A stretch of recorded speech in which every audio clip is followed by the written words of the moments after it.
mu mujyi wa Kigali.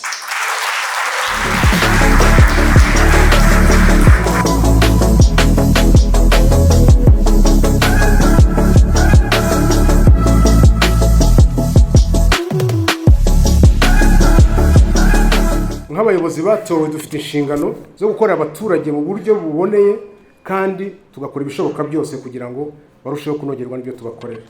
Serivisi nziza igomba kuba nk'ibisanzwe, ntifatwe nk'ibintu bidasanzwe.